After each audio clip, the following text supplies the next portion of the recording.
A partir de hoje, Cláudio Castro deixa de ser o governador em exercício do Rio de Janeiro e passa a ser, de fato, o governador do estado. Tem posse dele na Assembleia Legislativa e quem está acompanhando é o Marcos Sadoc.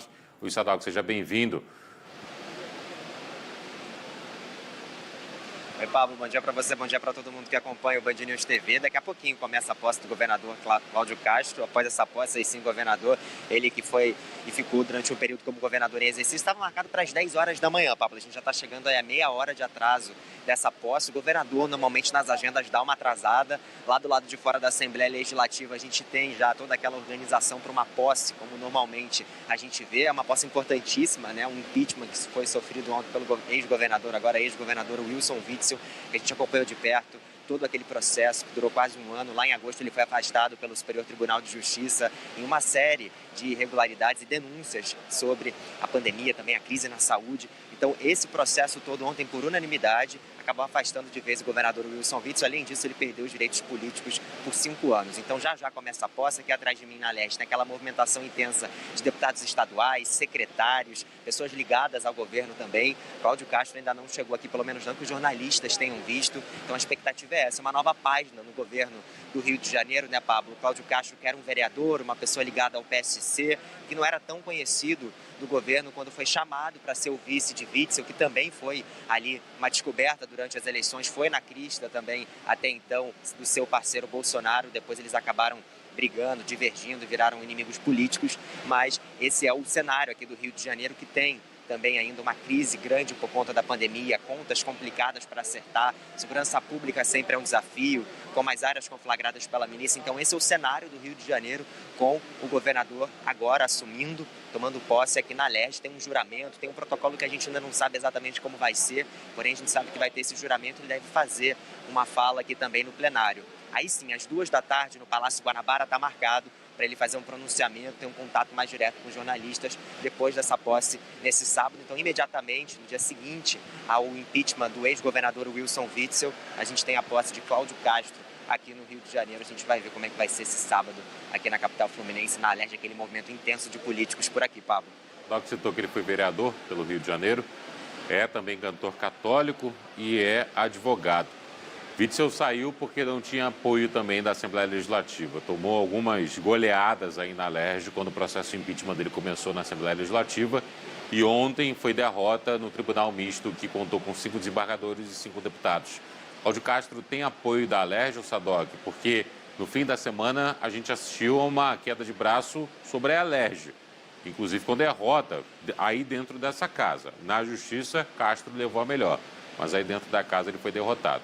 Ele conta com o apoio de deputados? Olha, Pablo, se ele tinha, pelo menos na última quinta e sexta-feira, nesses últimos 2 dias, a gente viu uma queda de braço gigante entre a Alerj e o governo do Rio de Janeiro, até então governo em exercício, porque o Cláudio Castro defendia o leilão da SEDAI, que aconteceu ontem em São Paulo, acabou arrecadando aí mais de 22 bilhões de reais em 3 blocos, um não, que é o principal da Zona Oeste do Rio, áreas conflagradas por milícia, onde há um problema sério de desabastecimento e coleta de esgoto, mas enfim, isso é um outro papo. Mas por conta da SEDAI, por conta desse leilão, teve uma queda de braço muito grande. Então os deputados aqui que articulavam para evitar que fosse votado e que tivesse esse leilão ontem, eles também acabaram aí aplicando uma série de decretos legislativos para que na Justiça também o Castro não fizesse esse leilão. Eles estavam tentando impedir. E aí aqui na sessão o próprio presidente da casa, André Siciliano, falou para todo mundo abertamente que o governador, até então governador em exercício, já governador Cláudio Castro, tinha ligado diretamente para os parlamentares para fazer pressão para que não tivesse decreto legislativo, que não houvesse obstrução para o leilão que aconteceu ontem, porque para as contas públicas, né, Pablo, isso é fundamental, era fundamental pelo menos.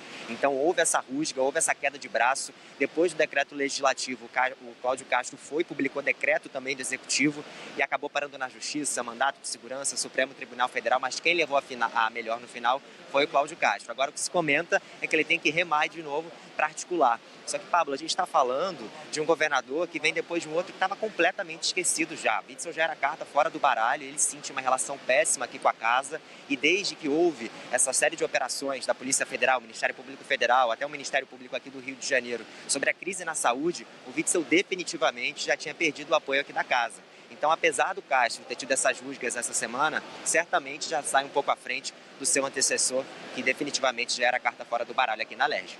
Pobre Rio de Janeiro, olha só. dos governadores que estão vivos, ex-governadores. Antônio Garotinho foi preso, Rosinha Mateus foi presa, Sérgio Cabral está preso, Luiz Fernando Pezão foi preso e depois foi solto cumprindo medidas e Witzel sofreu impeachment. Dos ex-governadores vivos do Rio de Janeiro... Moreira Franco, Pablo. Oi, perdão?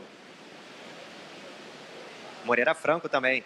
Moreira Franco também, é verdade. Também foi alvo de operação. Dos ex-governadores, apenas Nilo Batista e Benedita da Silva, que ocupavam os cargos de vices e assumiram o posto do Palácio Guanabara, Nilo em 94 e Benedita um pouco depois, mais para o final daquela década, é que não sofreram nenhum processo envolvendo prisão.